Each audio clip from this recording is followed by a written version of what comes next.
नाज़रीन, इस सेगमेंट में हम PTI के 8 फरवरी के मुजवज़ा एहतजाज की बात करेंगे। इस हवाले से बड़ी फ़ॉरन अगेंस्ट बातें हो रही हैं। इसी तारीख़ को बसंत भी है और इस दिन इतवार भी है, मगर आज जिस शख्सियत ने हमें ज्वाइन किया वो किसी तारफ़ के मुताज नहीं। चौधरी गुलाम अब्बास, एक बड़ी तवील स्ट्रगल है इनकी, और कुछ और ऐसी बातें भी आज मैं शेयर करूँगा जो मैंने पहले कभी इनके हवाले से शेयर नहीं की। मगर बात यह है, चौधरी गुलाम अब्बास साहब, थैंक यू वेरी मच। एक तो मैं आज बात आपसे ज़रा खुल के करना चाहता हूँ। ये मुझ जैसे जो चाइना के है ना एंकर हैं, मेड टू ऑर्डर किस्म के, या एक ही बात कह रहे हैं जी अब दुनिया में तहरीक नहीं बन सकती, मेहनत कशों की तहरीक नहीं बनेगी। मुझे याद है मैंने आपको फ़ोन किया था सन कारसाज में, आप ट्रक में बेनज़ीर भुट्टो साहिबा के साथ खड़े थे और आपने मेरा फ़ोन अटेंड किया था। और बात यह है कि आपने मुझे ये एक बात बताई थी कि यार जितने 200-250 लोग वहाँ मेहनत कश मरे हैं, किसी एक ने भी बंद जूती नहीं पहनी हुई थी। ये सारे कहते हैं कि यहाँ सिर्फ मलिक रियाज साहब की तहरीक चल सकती है। तो क्या अब मेहनत कशों को तमाम पार्टियों ने खुदाफिज कह दिया है कि जनाब हमने तहरीक नहीं चलानी है तो मेरे वोट गिन लो, मैनू MNA बना दो, कौन बनेगा करोड़पति, कौन बनेगा वज़ीर आज़म? ये रहेगी कहानी। काजी साहब, आपने बड़ी अहम बात की है। दुनिया की कोई तहरीक लोगों की ज़रूरतों के बगैर नहीं चलती। कोई ऐसी तहरीक नहीं है जो लोगों के दुख और दर्द का मुदावा लेकर ना निकले। लोग इसलिए सड़कों पे नहीं आती कि किसी को वज़ीर आज़म बना दिया जाए, किसी को गवर्नर बना दिया जाए, किसी को वज़ीर बना दिया जाए। यही वजह है आपको जो तहरीक में जो कमी नज़र आ रही है ना, उस यही सबसे बड़ी कमी है। वो कहते हैं ठीक है यार, वज़ीर आज़म तो किसी ने बनना है, हाँ, MNA किसी ने बनना है, मैं क्यों मार खाऊँ? मेरा फ़र्ज़ है वोट देना, वो मैं दे दूँगा, मरेगा क्यों?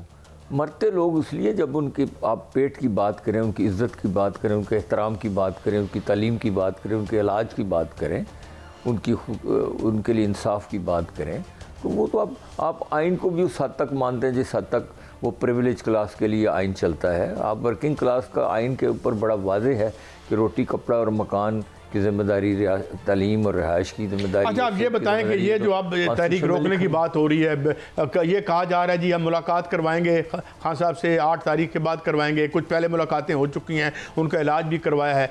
तो क्या आपकी पार्टी तहरीकें मुलाकातों की मोहताज नहीं होती, तहरीकें अपनी ज़रूरतों की मोहताज होती, मुलाकातों की मोहताज नहीं होती।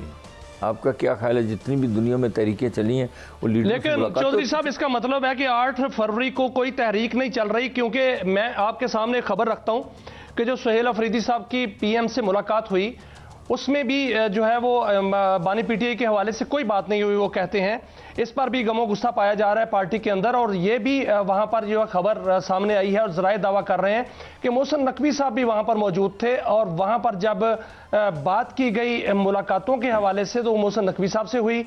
उन्होंने कहा कि आपकी मुलाकातें ज़रूर करवाएंगे, लेकिन 8 फरवरी का रवैया जो है वो देखना पड़ेगा। तो उस पर जो है वो कुछ कंप्रोमाइज़ हो गया है कि 8 फरवरी ऐसे ही गुजरेगा। और इस हवाले से 2 MNA और 1 सूबाई वज़ीर हैं, उनकी भी मुलाकात पहले हुई थी। और इसको सुहेल अफरीदी साहब को गंडापुर साहब का पार्ट 2 कहा जाने लगा है, और पार्टी के अंदर भी बड़ी जो है वो तकसीम है। तो तहरीक तो 8 फरवरी को जो है वो आपको नज़र आ रही है? सर मेरी बात सुने, पार्टी के अंदर तो कोई तकसीम नहीं है। पार्टी का तमाम वोटर जो है वो मुत्तहिद है।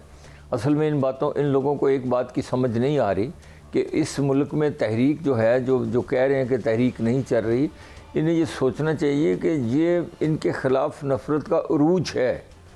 ये इमरान खान की मोहब्बत भी है, मगर उससे कहीं गुना ज़्यादा इनकी अपनी नाकामियाँ हैं, इनका अपना जुल्म है, जबर है।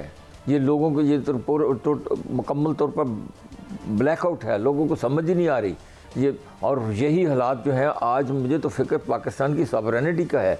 अब इनको सोचना चाहिए। ये कहते हैं जी खुद का हमला, ये हमलावर, ये दहशतगर्दी, सबसे बड़ी दहशतगर्दी तो इन्होंने पाकिस्तान के आइन के ऊपर की है, कॉन्स्टिट्यूशन के ऊपर दहशतगर्दी इन्होंने की है।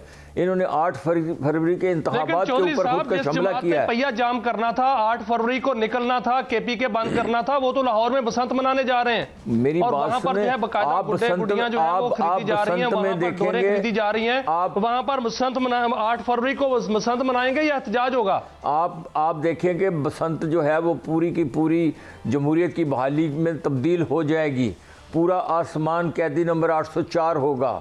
पूरे आसमान पे, पूरे लाहौर के ऊपर, तमाम छतों के ऊपर एक ही नारा गूंज रहा होगा जमहूरियत के लिए, आज़ादी के लिए, इमरान खान की रिहाई के लिए, सियासी कैदियों की रिहाई के लिए, यहाँ पर यही नारे चलेंगे। आप देखेंगे ये बसंत इनके गले पड़ेगी।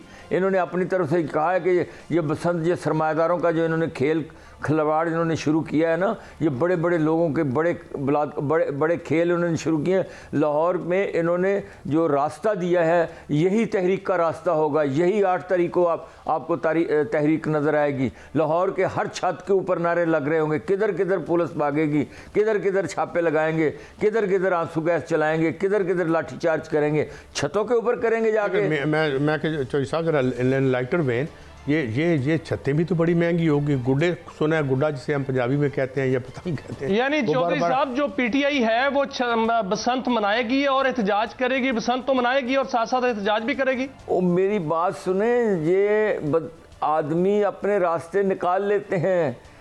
कभी दरिया भी रुके हैं, कभी सैलाब भी रुके हैं, कभी सूरज का तुलू होता, कभी सूरज रुका है, कभी कोई किरणें सूरज की रोक सकता है।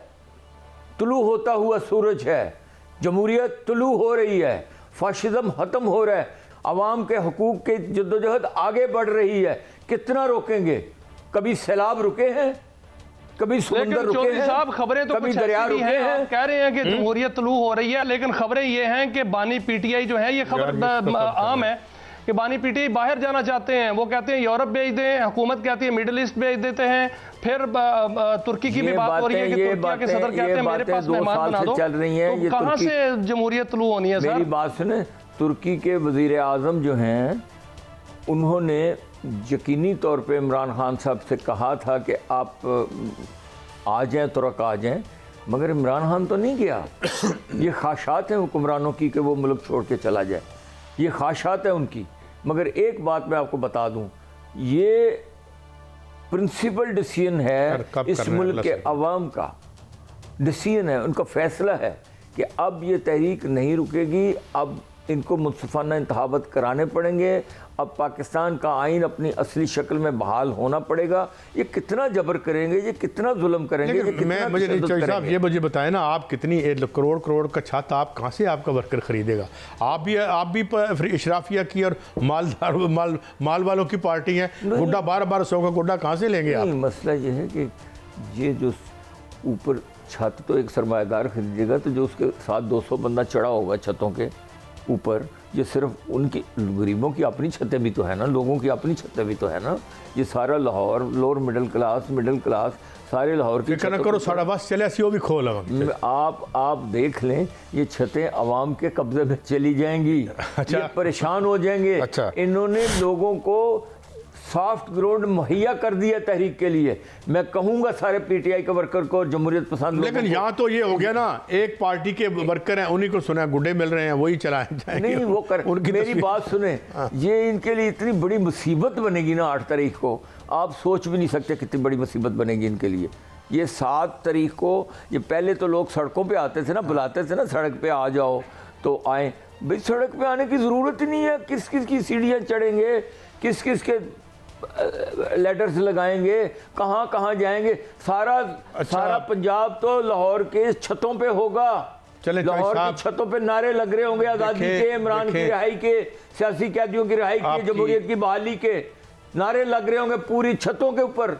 और मैं पार्टी वर्कर से कहूँगा आपसे जो हो सकता है, जो बन पड़ता है वो करें। हमने तो एहतजाज रिकॉर्ड कराना है, किसी शक्ल में भी हो। एक पुरअमन एहतजाज भरा है, आपका राइट है चौधरी साहब। मैं आपसे हम पुरअमन एहतजाज के हक में हम लोगों से कहते हैं कि बिल्कुल पुरअमन रहना है, मौका फराहम नहीं करना इनको। मैं वक्त खत्म हो चुका और बहुत शुक्रिया, हमने आपको जो है वो यानी सुना, बहुत शुक्रिया आपका। और हम चाहते हैं जो कुछ हो पुरअमन हो, जमहूरी तरीके से हो, आइन के तहत हो। चौधरी साहब बहुत शुक्रिया, आपने हमें वक्त दिया और इंशाअल्लाह ताला आइंदा भी आपसे बात होती रहेगी।